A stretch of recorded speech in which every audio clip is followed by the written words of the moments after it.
This podcast is brought to you by Wizard.ai. Welcome to another episode of the AI Analysis Podcast. Today, we're talking capital fundraising with the Startup Core podcast.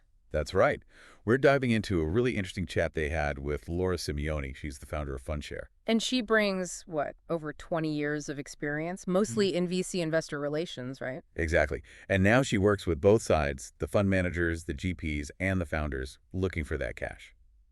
So our mission today, basically, is to pull out the key stuff, the actionable advice from her conversation, how startups can actually, get funding effectively. Yeah, drawing on all that experience she has. It's like getting insights from someone who's seen it all, from both angles. We'll be hitting on building relationships, super important apparently, crafting that story, that narrative. Understanding how investors actually think, their cycles, and crucially, how to even get their attention in the first place. Practical tips. Sounds good. So let's kick off with that relationship piece. Laura really emphasized this, even shared a story from way back. Oh yeah, the Girl Scout cookies. It's great. She said, even as a kid, she wouldn't leave someone's door unless they bought at least 10 boxes. 10 boxes? Yeah, seriously? Yeah. It shows that early hustle, but also her whole thing about building real relationships, not just transactional ones. It wasn't just about the cookies, It was about connecting with people. She has that line, right? We do business with people. Not buildings. Yeah. Yeah. Simple, but says a lot. Okay, but what about founders who aren't natural networkers? Maybe a bit shy. Building those relationships sounds intimidating.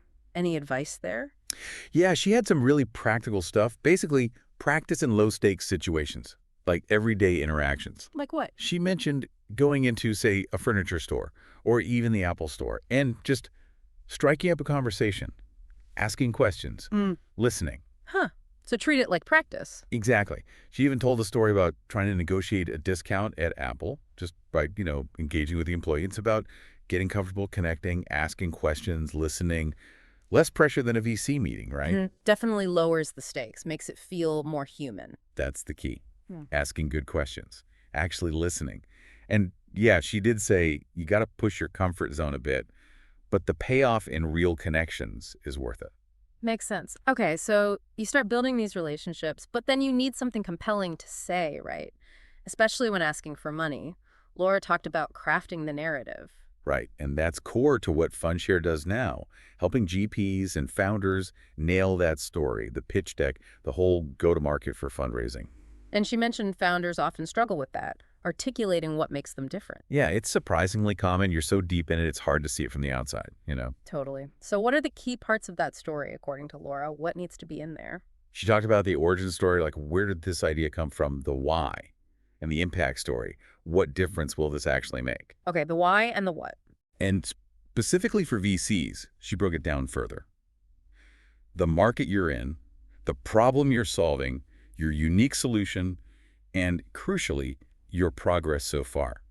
Traction matters. Market, problem, solution, progress. Got it. So it's not just a cool idea, you need the whole package. Exactly. And the goal. Be memorable. Be unique. Make them want to invest in you, not just any company in the space. What's your secret sauce? Why you? Laura also has that interesting angle from her investor relations work, right? Dealing with LPs, the people who invest in the VCs. Yes, exactly. Working with family offices, endowments, foundations. It gives her a bigger picture view of the whole money flow. How does that help founders talking to VCs, though? Are the principles similar? Fundamentally, yes. Knowing your why, being clear on what makes you unique, that's vital whoever you're talking to, and understanding how investors think about their portfolio, their process, what are their goals. Right. So, okay, first meeting with a VC, founder walks in. What's the smart play? Based on Laura's experience, just launch the pitch. No, definitely not. That was a key point. Build rapport first. Ask them questions. Like, what kind of questions? About their investment process, what gets them excited right now, market trends they're seeing. What are their actual criteria before you pitch? What hurdles do you need to clear for them? So you're gathering intel first. Smart. Totally. You listen, understand their world, then you tailor your pitch. Yeah. Shows you did your homework, you respect their perspective, and you're not just blasting out the same deck to everyone. Makes sense. Now, the big hurdle, actually getting that meeting. Founders often feel like they're shouting into the void, right? Emails, calls, website forms. Oh yeah, she acknowledged that frustration. mentioned her own early days, literally knocking on doors. Shows the grit needed sometimes. So besides pure grit, any strategies she suggested? How do you break through? One big one was understanding the VC investment cycle. Funds have maybe a 4-year period where they're actively making new investments. Out of their typical 10-year fund life. Exactly. So if they're busy raising their next fund or only focused on follow-ons for existing companies, they might not be looking hard for new deals right then. Timing matters. So check their fund vintage year. See when they last raised money. That's a good indicator, yeah. And target ruthlessly. Find investors focused on your specific sector, fintech, AI, SaaS, whatever it is. Don't waste time on funds that never invest in your space. Research. And persistence, combined with being quick and professional when you do get a response. She also mentioned the book Influenced by Cialdini.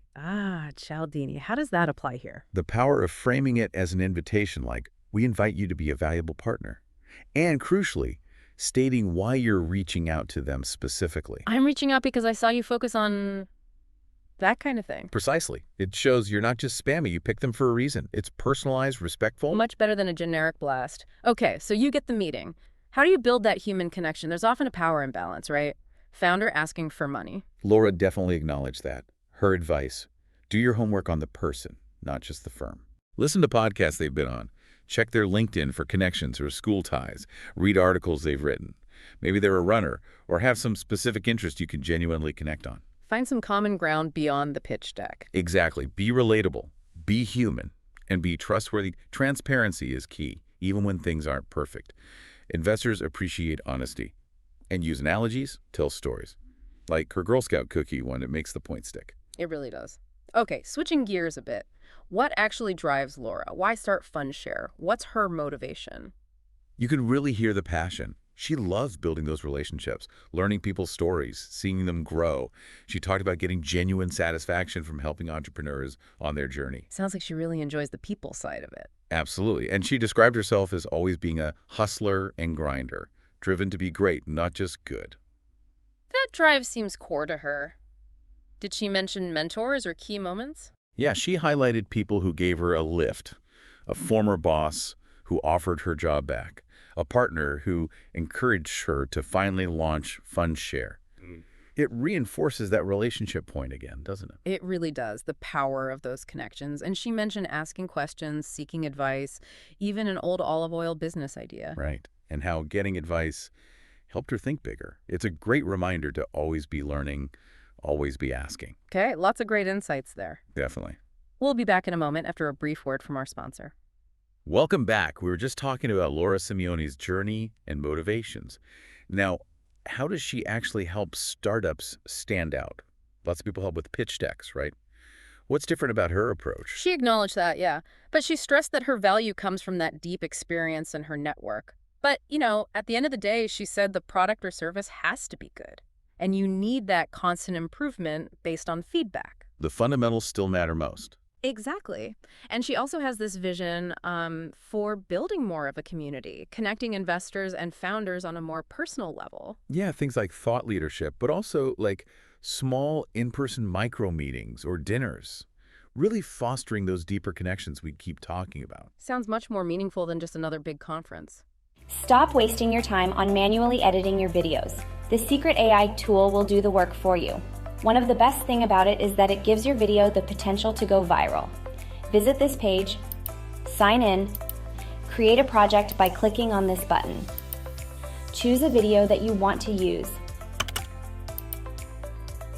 Click on the AI clip button. Wait for the magic. It is scanning through the video and looking for the parts that has the potential to go viral.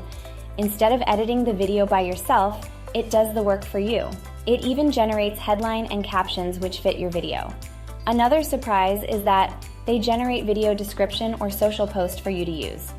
Once done, click Export to Post.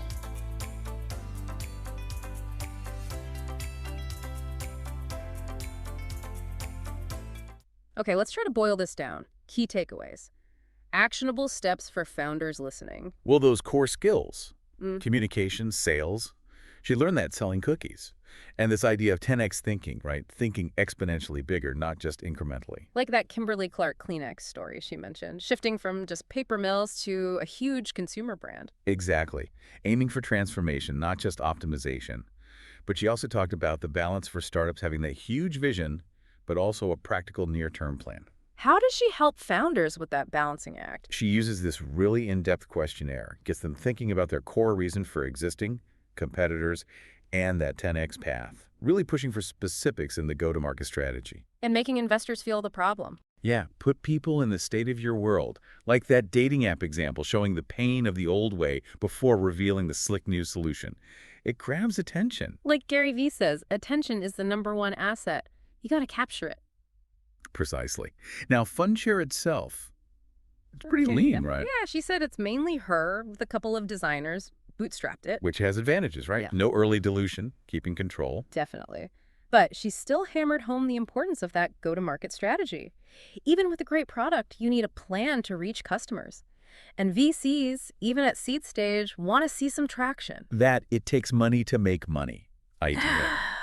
She had a nuanced take. Yeah, she didn't fully buy it. Pointed to bootstrapping successes. Said vision, execution, and sales are just as, if not more, important than just cash. And sales isn't just pitching VCs, it's selling your idea to friends, family, early customers. It's everyday persuasion. Right. Her message seemed to be, put yourself out there, don't fear the no, ask for feedback, keep refining. Absolutely. Yeah. Now let's circle back to connecting with investors, maybe dig a bit deeper based on her time at Nika, at FinTech VC. Right, she was head of investor relations there. What did that actually involve? A lot. Capital development, capital formation, basically. Building relationships with the LPs, the fund's investors, crafting the narrative for them, updates, thought leadership. She mentioned a founder spotlight initiative. And those micro meetings, again, bringing founders and LPs together. Yeah, she found those intimate dinners really impactful for relationship building. Way better than just sending reports. Makes sense. And Nika focused on early stage fintech, seed and Series A? Primarily, yes. And she mentioned how VCs typically reserve a good chunk of their fund, maybe 30–50% for follow-on investments in their best companies. Good to know. So getting that first check can lead to more down the line if you perform. What about that fund life cycle again, the timing? Right, the typical 10-year fund with maybe the first 4 years for new investments. Yeah. So the sweet spot to approach a fund Is when they've recently closed their own fundraising, right? Exactly. Say their fund vintage is last year or this year. They've got fresh capital they need to deploy. They're actively looking. But finding that info which funds just closed can be tough or expensive. Services like Prekin, PitchBook. Yeah, they're pricey. Laura mentioned this is something FundShare helps with, creating targeted lists of recently closed funds in the right sectors with contacts. Not raising the money for you, but giving you the intel. That sounds incredibly useful. Okay, final bits of advice from Laura for founders ready to reach out. Start focused. Make a list of maybe 10 target investors. Use your network LinkedIn Sales Navigator. Whatever, find any connection or common ground. And if there's no direct connection? Research, find podcasts they were on, articles, anything. Use that to show you've done your homework and build rapport in your outreach. And just keep building relationships constantly, even when you're not actively raising. Your network is your net worth. Pretty much. And her final thought really summed it up. Aim for those transformational relationships where everyone wins. It's bigger than just the transaction. Build real partnerships. Great stuff. Yeah, definitely. Thanks for tuning in as we unpacked all that insight on capital fundraising from Laura Simione via the Startup Core podcast. We covered a lot: relationships, storytelling, investor mindsets, cycles, outreach. Key takeaways seem to be: relationships are foundational. Your story needs to be sharp and unique. Understand the investor's world and timing, and be persistent but smart in how you connect. Absolutely. And maybe a final thought to leave everyone with: what kind of transformational relationships could you start building today? Think beyond the immediate ask. Focus on those long-term connections. They might unlock things you can't even foresee right now. Food for thought. We hope this analysis gave you some valuable perspectives and maybe some practical ideas. Join us next time as we continue exploring complex topics and breaking down the key information you need. As far back as I can remember, I have wanted to be an entrepreneur. Now, I am here to guide you through the intricate paths of building your business, embracing emerging technologies and navigating the startup world. I am Saul Tarazona, and this is Startup Corps, your go-to podcast for entrepreneurial insights and tech-driven success.